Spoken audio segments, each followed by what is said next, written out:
Hi students, Radhe Radhe. Welcome to Pandey coaching centre. मेरा नाम है देवेश पांडे और हम आपके लिए लेके आए हैं आज कक्षा 12 की क्लास 12th की केमिस्ट्री की एक ज़बरदस्त सीरीज। इस सीरीज में क्या क्या होने वाला है हम आपको बता दे रहे हैं। अगर आप हैं कक्षा 12 में, यूपी बोर्ड, हिंदी मीडियम से हो या इंग्लिश मीडियम से हो, तो आपको अगर कंप्लीट केमिस्ट्री पढ़नी है कक्षा 12 की, तो पूरी केमिस्ट्री इस पूरी सीरीज में पढ़ाई जाएगी। अगर हम बात करें कि केमिस्ट्री पढ़ाने का मतलब या जब हम केमिस्ट्री पढ़ाएंगे तो उसमें क्या क्या होगा, तो हमको पता है class 12th UP board chemistry, जो यूपी बोर्ड में केमिस्ट्री की किताब चलती हुई है एनसीईआरटी।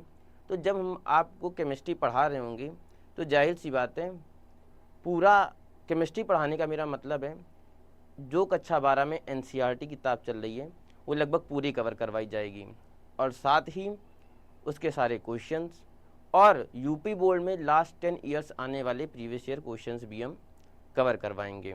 तो ये बात रही कक्षा 12 में जो भी केमिस्ट्री हम किस तरीके कवर कराएंगे। अब थोड़ी और बात कर लेते हैं कि क्लास 12th की केमिस्ट्री में कितने चैप्टर्स हैं, कौन चैप्टर कितने नंबर का आता है और कैसे हम लोग पढ़ेंगे। 2 मिनट में बात करते हैं, फिर इसके बाद सॉल्यूशन चैप्टर भी हमको स्टार्ट करना है। तो अगर हम बात करें तो टोटल केमिस्ट्री में क्लास 12th की केमिस्ट्री में आपको 10 चैप्टर दिख रहे होंगे। कौन कौन से चैप्टर हैं? विलियन चैप्टर, वैद्युत रसायन, रासायनिक बलगत। ये जो 3 चैप्टर हैं, ये 3 चैप्टर फिजिकल के हैं और साथ ही ये वाला चैप्टर भी फिजिकल में आ जाता है। अगर हम बात करें इन 3 चैप्टरों की, तो ये 3 चैप्टर ऑर्गेनिक है, बल्कि ये 4 चैप्टर ऑर्गेनिक है, और ये वाला जो चैप्टर है वो इनऑर्गेनिक का होता है। ये बायोमोलिक्यूल चैप्टर है, इसमें थोड़ी थोड़ी बायो और केमिस्ट्री का मिक्सअप रहता है। ठीक है, तो टोटल 10 चैप्टर है। पहला जो चैप्टर है वो 8 नंबर का आता है। कौन कौन से चैप्टर कितने कितने नंबर के आते हैं वो इसमें डिस्क्रिप्शन है। टोटल 70 नंबर का केमिस्ट्री का पेपर होता है। बारी बारी से हम एक एक चैप्टर स्टार्ट करेंगे। सबसे पहले हम आज चैप्टर स्टार्ट करेंगे विलियन।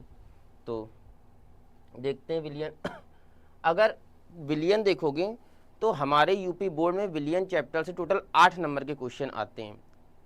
इन 8 नंबर के क्वेश्चंस के लिए हमें कौन कौन से टॉपिक पढ़ने हैं, तो हमको इतने सारे टॉपिक पढ़ने हैं। विलियन के प्रकार, ठोस द्रव्यों में बने विलियन की सांद्रता, विलेयता, ठोस विलियन, अणु संघ गुणधर्म, वाष्प दाब का अपेक्षिक अवनमन, राउल्ट का नियम, ये सारे टॉपिक जितने तुमको दिख रहे हैं ये चैप्टर 1 में ये सारे के सारे टॉपिक तुमको पढ़ने हैं। और इन्हीं टॉपिकों से यही टॉपिक्स तुम्हारे सिलेबस में है और इससे 8 नंबर का क्वेश्चन आने वाला है। अब जब भी हम एक चैप्टर पढ़ाएंगे तो एक चैप्टर के हम 2 पार्ट्स के रूप में पढ़ाएंगे। जब कोई बहुत बड़ा चैप्टर होगा तो उसके 3 पार्ट्स भी हो सकते हैं। तो अगर हम आज विलियन चैप्टर स्टार्ट कर रहे हैं, इसका मतलब ये है कि इसके 2 पार्ट्स होंगे। पहला पार्ट्स आज हम पढ़ाएंगे, दूसरा पार्ट्स अगले वीडियो में आएगा।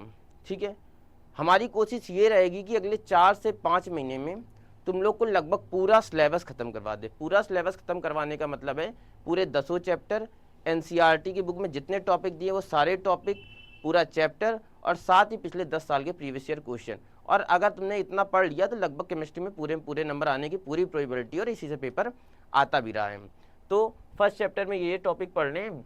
और अगर हम आगे की बात करें, क्योंकि विलियन चैप्टर को हमको 2 पार्ट्स में पढ़ना है, तो आज पहला पार्ट से, तो आज हम कौन कौन से टॉपिक पढ़ेंगे उसकी चर्चा कर लेते हैं। तो आज के ये टॉपिक है, अगर हम टुडेज टॉपिक की बात करें तो आज के ये टॉपिक है। तो आज हम लोग ये टॉपिक पढ़ेंगे, विलियन, विलियन के प्रकार, सांद्रता, मूलरता, मूललता, नॉर्मलता, मूल प्रभाज। आज के वीडियोज में हम ये सारे टॉपिक्स कवर करेंगे। इंपॉर्टेंट टॉपिक्स हैं, एकदम बेसिक से पढ़ाएंगे। और इसके बाद हम चलते हैं इस सबसे पहले टॉपिक में। पहला टॉपिक, क्योंकि चैप्टर का नाम ही है विलियन, तो पहला टॉपिक जो है चैप्टर का वो है विलियन।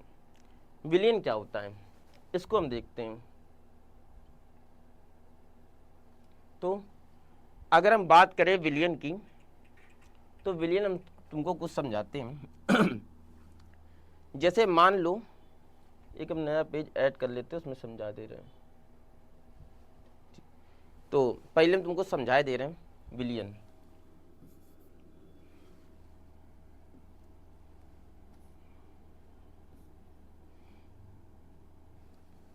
तो विलियन हम समझाए दे रहे हैं।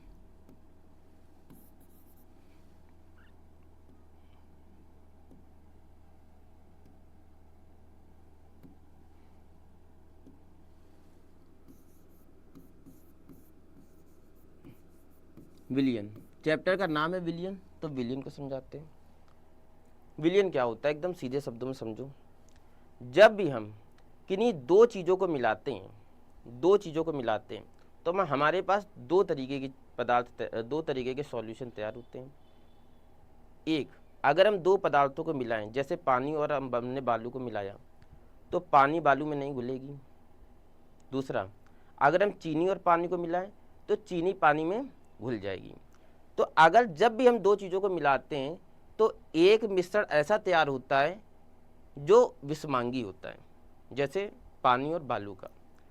दूसरा मिश्रण वो होता है जो समांगी होता है, मतलब जिसमें दोनों पदार्थ आपस में एक दूसरे में घुल जाते हैं, जैसे चीनी और पानी का। तो जो दो पदार्थों का समांगी मिश्रण होगा वही विलयन कहलाएगा।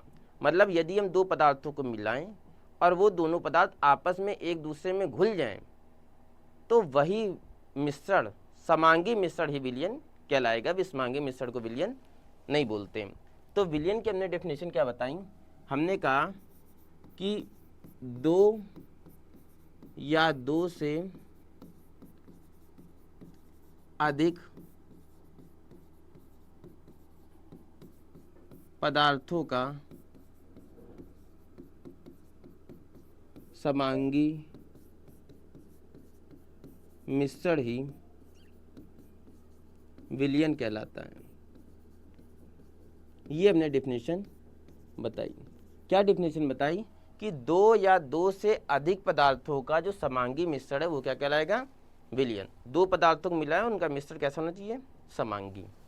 अब मान लो हमने एक बीकर लिया, इस बीकर में हमने चीनी के पार्टिकल्स ले लिए और ये हमने ले लिया पानी, ये ले लिया पानी, ये ले लिया चीनी, और इन दोनों को मिलाया।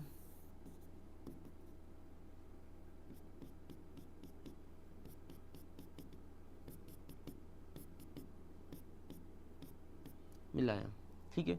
माना हमने चीनी ले ली 1000 ग्राम, और सॉरी जल ले लिया हमने 1000 ग्राम, और चीनी हमने मान लो ले ली 200 ग्राम। जब भी हम दो चीज़ों को मिलाएंगे तो उसमें से एक कम होगी, एक ज़्यादा होगी। जैसे हमने चीनी और पानी का विलयन बनाया, तो ये चीनी हमने 1000 ग्राम ले ली और पानी क्या ले लिया, 200 ग्राम। तो इसमें चीनी ज़्यादा है और पानी क्या है, कम है। तो जो ज़्यादा होगा, जैसे पानी ज़्यादा है, उसे हम विलायक बोलते हैं, और जो कम होगा उसे हम क्या बोलते हैं, विलय। तो जब भी हम दो पदार्थों का समांगी मिश्रण बनाएंगे, तो उन दो पदार्थों में जो कम होगा उसे हम विलय बोलते हैं, जो ज़्यादा होता है उसे क्या बोलते हैं, विलायक। यानी कि यहाँ से हम दूसरी डिफिनेशन भी बना सकते हैं। दूसरी डिफिनेशन क्या बताएंगे कि विलय और विलायक का, विलय और विलायक का समांगी मिश्रण ही विलयन कहलाता है। जाहिर सी बात है, ये विलय ये विलायक है, तो इसी का समांगी मिश्रण क्या कहलाया, विलय। तो हम कह सकते हैं विलय और विलायक का समांगी मिश्रण ही विलयन कहलाता है। तो विलयन की हमने दो डिफिनेशन बताई, दो या दो से अधिक पदार्थों का समांगी मिश्रण, और विलय और विलायक का समांगी मिश्रण ही क्या कहलाता है, विलयन। इसका मतलब ये है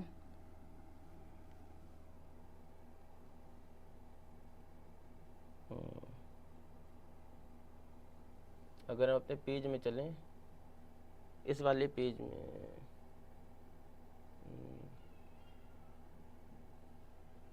कहाँ चला गया पेज,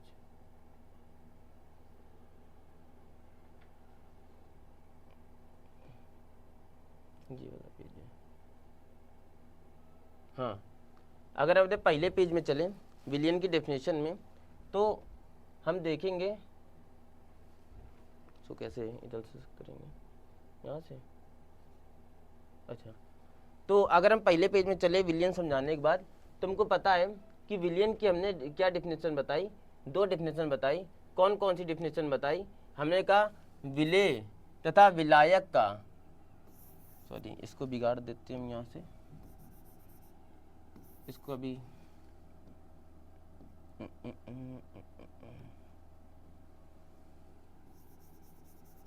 विलेय और विलायक का मिश्रण ही क्या कहलाता है? विलियन। और कौन सा मिश्रण? समांगी। थोड़ा पीपीटी में थोड़ा हो सकता है एरर हो गया। तो हमने क्या बताया? विलेय और, इसको सही से लिखे दे रहे हैं,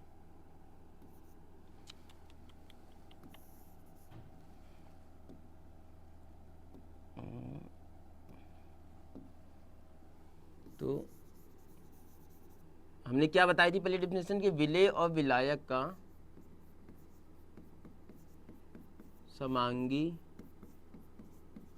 मिश्रण ही विलियन कहलाता है।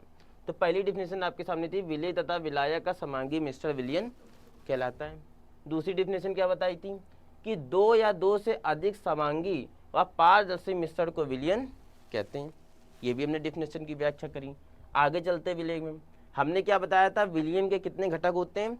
विलियन के मुख्यतः 2 घटक होते हैं। विलियन 2 चीज़ों से मिलकर बनता है। कौन कौन से? पहला विलेय और दूसरा विलायक। इसकी भी चर्चा करी।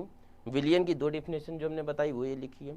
विलियन के 2 घटक होते हैं, कौन कौन से? विलेय और विलायक। अभी चर्चा करी थी। तो विलियन के 2 घटक विलेय और विलायक। अब बात करते हैं कि अगर विलियन 2 चीज़ों से मिलकर बना हो और उन 2 चीज़ों में दोनों चीज़ें, होगा क्या जब 2 चीज़ों को मिलाएंगे?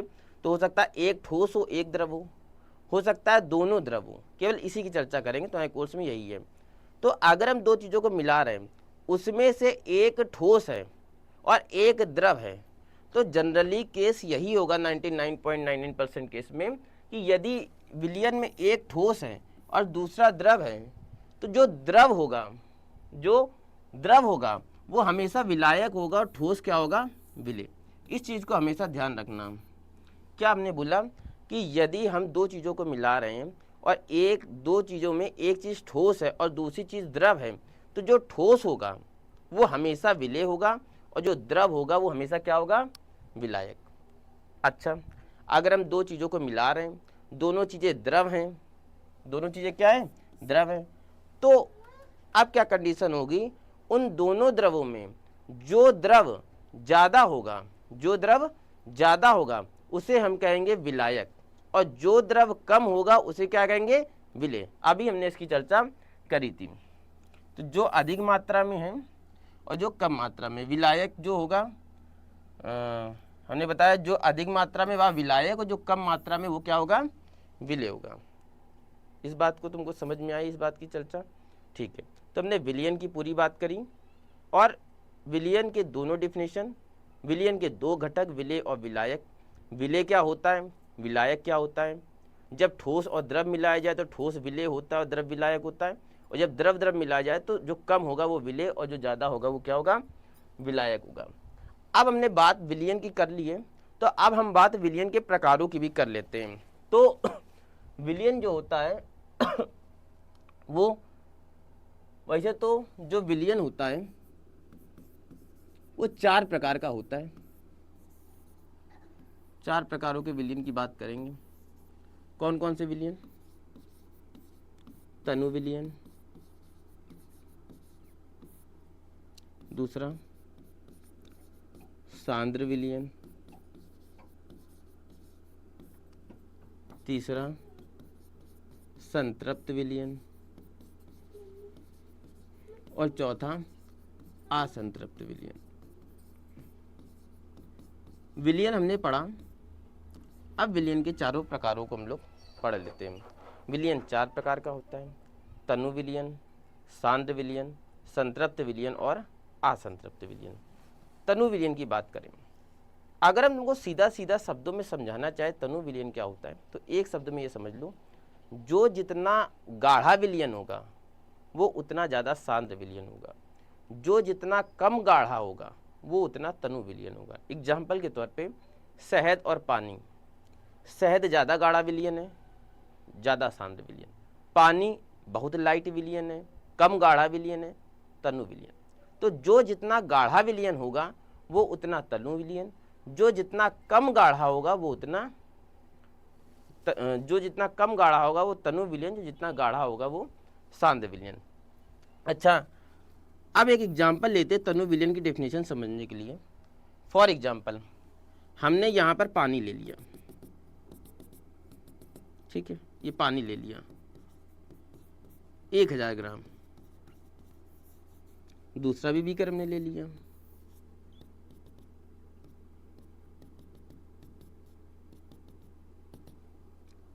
इसमें भी हमने विलयन ले लिया, या पानी ले लो,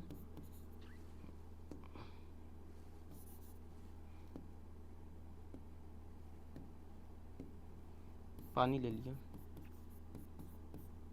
और इसमें भी हमने चीनी, इसमें भी हमने पानी 1000 ग्राम ले लिया, और इस बीकर में भी पानी हमने 1000 ग्राम लिया था। इसमें हमने चीनी घोलनी चाहिए, हमने इसमें चीनी घोली 20 ग्राम,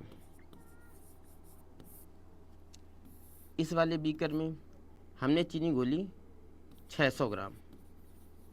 अब क्या बता सकते हो, इसमें भी पानी 1000 ग्राम है, इसमें भी पानी कितना है 1000 ग्राम ही है।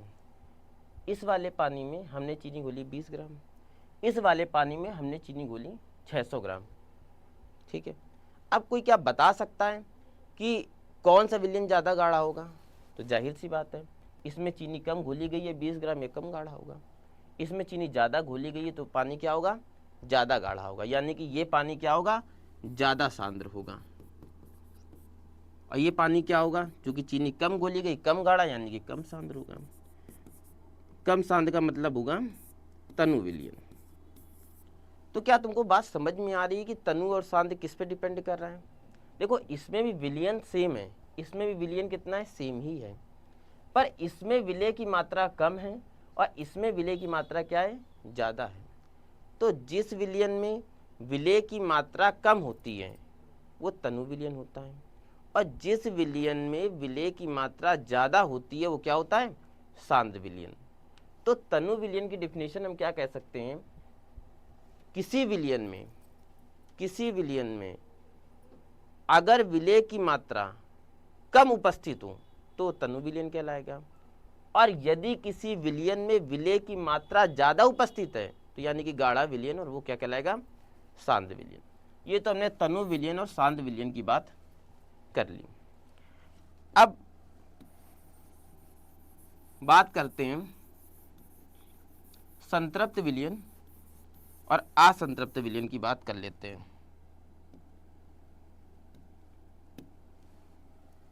तो बात करते हैं संतृप्त विलयन और असंतृप्त। तो संतृप्त विलयन के पहले हम असंतृप्त विलयन की बात कर लेते हैं। मान लो हमने कोई पानी लिया, पानी में हम चीनी घोल रहे हैं, लगातार घोलते जा रहे हैं और चीनी लगातार घुलती जा रही है। एक समय ऐसा आएगा कि उस पानी में चीनी घुलना बंद हो जाएगी। तो यदि अगर किसी पानी में चीनी घुलना बंद हो जाए, समझ लो वही जो विलयन है वो क्या कहलाने लगा, वही वो विलयन कहलाने लगा संतृप्त विलयन। यानी कि ऐसा विलयन जिसमें अब विलय घुलना बंद हो जाए वो विलयन संतृप्त विलयन कहलाएगा। और जब तक किसी पानी में लगातार चीनी घुलती जा रही है तब तक वो विलयन असंतृप्त विलयन कहलाएगा। यानी कि यदि किसी विलयन में विलय घुलना बंद हो जाए तो संतृप्त विलयन, और किसी विलयन में विलय अगर घुल रहा है लगातार तो वो असंतृप्त विलयन। तो अगर हमको संतृप्त विलयन की डेफिनेशन लिखनी है तो हम क्या लिखेंगे, हम लिखेंगे वह विलयन जिसमें विलय घुलना बंद हो जाए, या दूसरे शब्दों में कह सकते हैं विलय अधिक की मात्रा में घुली हो, अपनी अधिकतम मात्रा में घुली हो, इतनी घुली हो कि अब घुली ही नहीं जा सकती, वो क्या कहलाएगा? संतृप्त। असंतृप्त विलयन की क्या परिभाषा बताई? ऐसा विलयन जिसमें विलेय घुल रहा हो। तो असंतृप्त विलयन की परिभाषा अगर हम देखें तो हम क्या लिखेंगे? वह विलयन जिसमें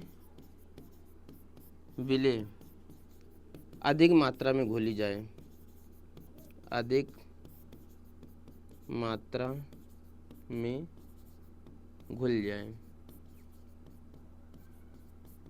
मतलब जिस विलयन में विलेय ज़्यादा मात्रा में लगातार घुल रही है वो असंतृप्त, और जब घुलना बंद हो जाए तो संतृप्त। चलते वापस से पेज में।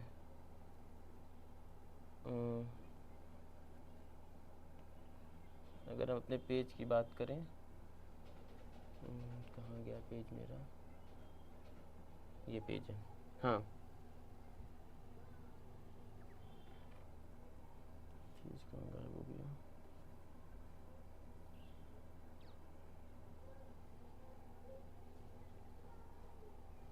पेज कहाँ गायब हो जाता है इसमें? पेज ये है सारा, हाँ ठीक है, हाँ। तो ये पेज है। तो हम बता रहे थे विलयन 3 प्रकार का होता है, तनु विलयन, शांत विलयन, असंतृप्त विलयन। तीनों हमने डिस्क्राइब करे, एक बार परिभाषा देख लेते हैं। तनु विलयन की क्या बताई कि वह विलयन जिसके निश्चित आयतन में विलेय की मात्रा अपेक्षाकृत कम हो। अभी हमने बताया अगर विलेय कम घुला है तो कम गाढ़ा विलयन होगा, यानी कि वो विलयन क्या कहलाएगा? तनु। अभी डिस्क्राइब किया, उसकी डेफिनेशन ये लिखी है। इसके बाद हमने डिस्क्राइब किया शांत विलयन को।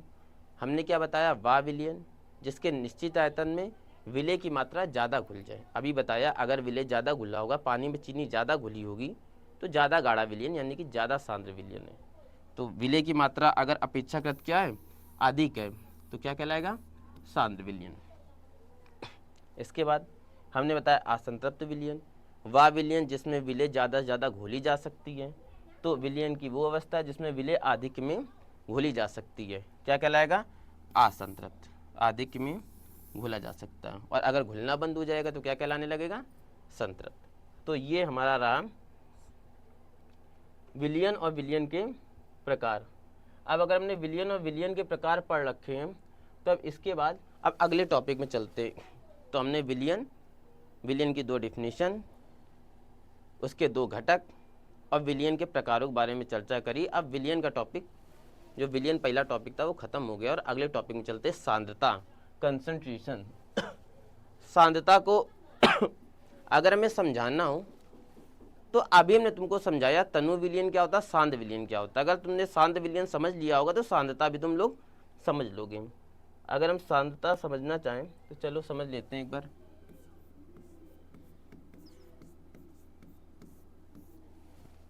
सांद्रता को समझ लेते हैं। सांद्रता क्या होता है?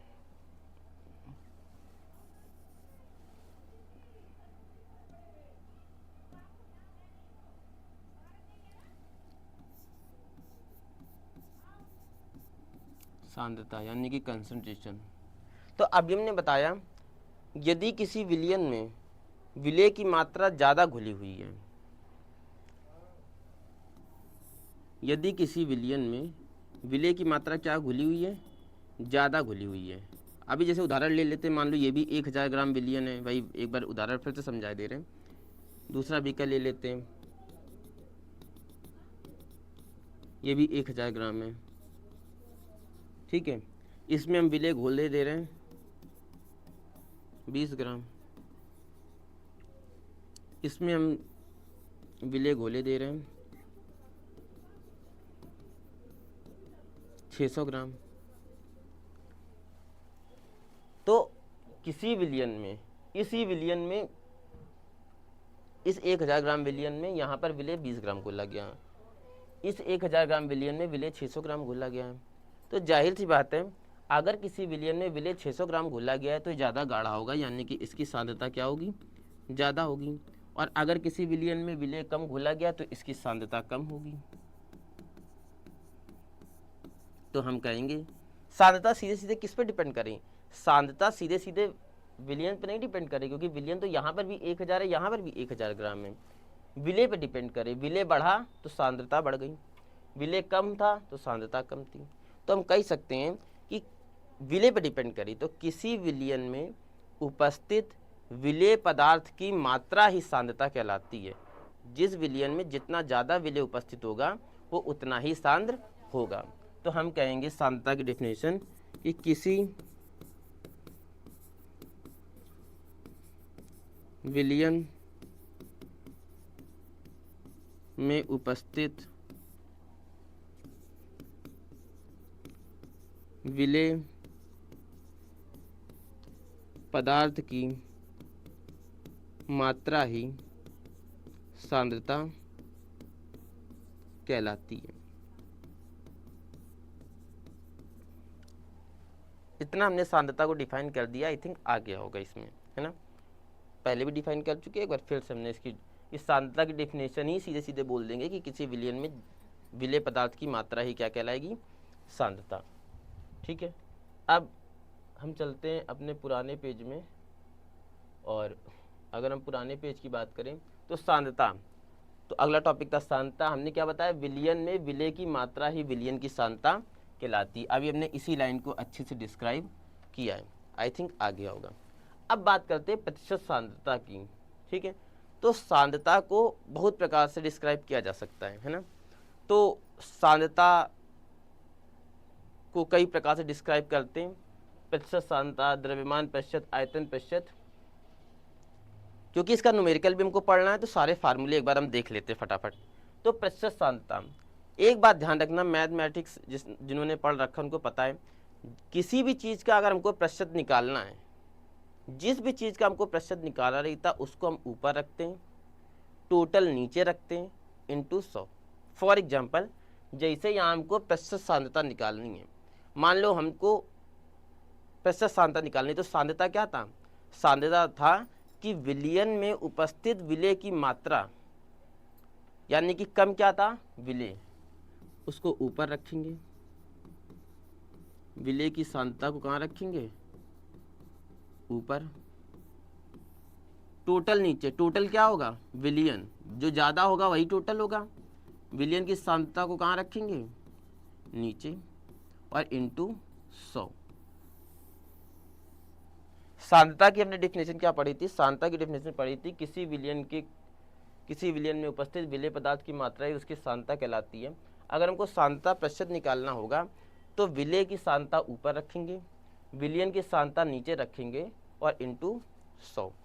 इसी तरीके अगर हमको द्रव्यमान प्रतिशत निकालना होगा तो विलेय का द्रव्यमान ऊपर रखेंगे, विलियन का द्रव्यमान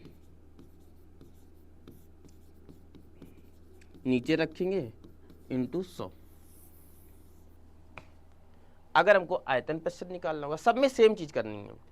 किसी का भी प्रतिशत पूछे, विलेय ऊपर रहेगा, विलियन नीचे रहेगा, इंटू 100। जिसका भी प्रतिशत पूछता है उसको ऊपर रहना रहता है, यानी कि कम वाला ऊपर, ज़्यादा वाला नीचे, इंटू 100।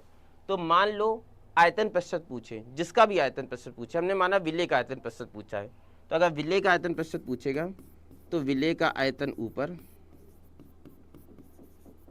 टोटल हमेशा विलियन ही होता है। टोटल का मतलब क्या होता है, विलेय और विलाय का मिश्रण ही विलियन कहलाएगा, तो टोटल क्या होगा, विलियन ही होगा। तो विलेय का आयतन ऊपर, विलियन का आयतन नीचे, और इंटू 100। तो हमने सांद्रता को डिफाइन किया। सांद्रता को डिफाइन करने के लिए हमने 3 फार्मूले बताए, जिस पे अभी हम सवाल भी कराएंगे। पहला प्रतिशत सांद्रता, प्रतिशत सांद्रता क्या होगा, फार्मूला विलेय की सांद्रता अपॉन विलियन की सांद्रता इंटू 100। द्रव्यमान प्रतिशत के लिए विलेय का द्रव्यमान अपॉन विलियन का द्रव्यमान इंटू 100। और अगर आयतन प्रतिशत की बात करेंगे तो विलेय का आयतन अपॉन विलियन का आयतन इंटू 100। ठीक है, इन 3 फार्मूलों को देख लो, क्योंकि अभी इस पर सवाल भी आएंगे प्रीवियस ईयर। ठीक है, जब हम चैप्टर करा रहे हैं तो इसका मतलब ये जितने फार्मूले करा रहे हैं, जितने टॉपिक्स करा रहे हैं, उस पर बेस जितने 10 ईयर्स में प्रीवियस ईयर क्वेश्चन आए वो भी करवाएंगे, और साथ ही न्यूमेरिकल्स तो होने ही हैं, इसलिए इस पर भी कमांड करो। अगला जो टॉपिक है पीपीएम में सांद्रता, तो इसमें कुछ नहीं करना है। पीपीएम का मतलब होता है पार्ट्स पर मिलियन, और जो भी पूछेगा, जैसे फॉर एग्जांपल पीपीएम में अगर सांद्रता पूछेगा तो सांद्रता का जो फार्मूला होता है विलेय की मात्रा अपॉन विलयन की मात्रा,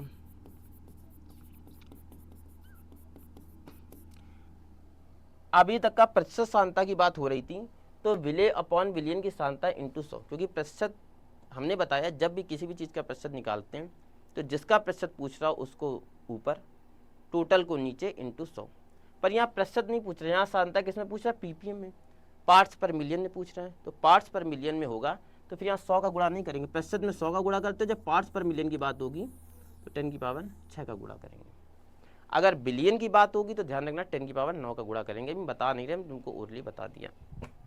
तो सांद्रता बताया, सांद्रता के जो 3 फार्मूले उसको डिस्क्राइब किया, और इसके बाद चलते हैं अपने नेक्स्ट पेज में। हाँ, एक सवाल कर लेते हैं जो प्रीवियस ईयर में आया है, तुमको दिख रहा है 2023 में आया हुआ सवाल है, इसको कर लेते हैं। क्या कह रहा है, कह रहा है 10% द्रव्यमान प्रतिशत वाले ग्लूकोज के 200 ग्राम विलयन में ग्लूकोज की मात्रा। अभी हमने पढ़ा था फार्मूला, क्या पढ़ा था, द्रव्यमान प्रतिशत बराबर क्या होता है, विलेय का द्रव्यमान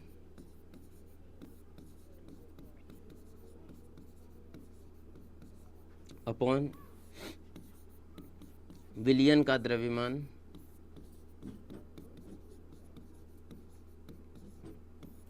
इंटू 100। द्रव्यमान प्रतिशत क्या होता है, विलेय का द्रव्यमान अपॉन विलयन का द्रव्यमान इंटू 100। अभी हमने पढ़ा था। अच्छा, द्रव्यमान प्रतिशत कितना दिया गया है, 10, क्वेश्चन में देखो तो 10 रख दिया। विलेय का द्रव्यमान, यानी कि अगर हम देखें तो कह रहा 200 ग्राम विलयन में, यानी कि विलयन की मात्रा कितनी दे रखा है, 200, और हमसे विलेय पूछ रहा है। विलेय हमसे नहीं कह रहा, 200 ग्राम विलयन में ग्लूकोज के 200 ग्राम, सॉरी, ग्लूकोज के 200 ग्राम विलयन में ग्लूकोज की मात्रा, ठीक है। तो हमसे जो पूछ रहा है, फिर से डिस्क्राइब कर दे रहे तुमको, क्या कह रहा है थोड़ा समझ लेते हैं। कह रहा एक हमने विलयन बनाया, ठीक है, कह रहा ये जो विलयन है इसमें ये ग्लूकोज है, इसमें एक तो जो विलेय है वो ग्लूकोज है, तो ग्लूकोज हमने मिलाया इस विलयन में, और साथ ही मान लो हमने पानी मिलाया होगा, और ग्लूकोज और पानी मिला के हमने विलयन बनाया ग्राम। टोटल विलयन हमें 200 ग्राम दे रखा है, और हमसे कह रहा है जो ग्लूकोज है उसका प्रतिशत कह रहा है, प्रतिशत कितना दे रखा है, 10%। कह रहा है एक्चुअली ग्लूकोज की मात्रा कितनी है, टोटल जो ग्लूकोज और पानी का हमने विलयन बनाया वो 200 ग्राम है, उसमें जो ग्लूकोज है कह रहा उसकी मात्रा क्या है, जबकि ग्लूकोज की जो प्रतिशत मात्रा है वो दे रखा है। तो जो ग्लूकोज का द्रव्यमान प्रतिशत है वो 10 दे रखा है, विलेय का जो द्रव्यमान है वो हमसे पूछ रहा है, और टोटल विलयन कितना है, 200। इसको सॉल्व करेंगे, 1 2 1 2, इसको यहाँ जाके गुणा कर देंगे, 10 × 2 बराबर विलेय का द्रव्यमान, तो कितना निकलेगा, 20 ग्राम। विलेय का द्रव्यमान कितना निकलेगा, 20 ग्राम। यही हमसे पूछ रहा था, आंसर कितना हो जाएगा, 20 ग्राम। 2023 में यूपी बोर्ड में क्वेश्चन आया हुआ है, ठीक है। चलो आगे चलते हैं। ये क्वेश्चन आई थिंक समझ में आ गया होगा। 200 ग्राम विलयन दिया था, ग्लूकोज परसेंट में दे रखा था 10%, इसका द्रव्यमान 10% दे रखा था, ग्लूकोज की मात्रा पूछ रहा था, तो ध्यान रखना। चलो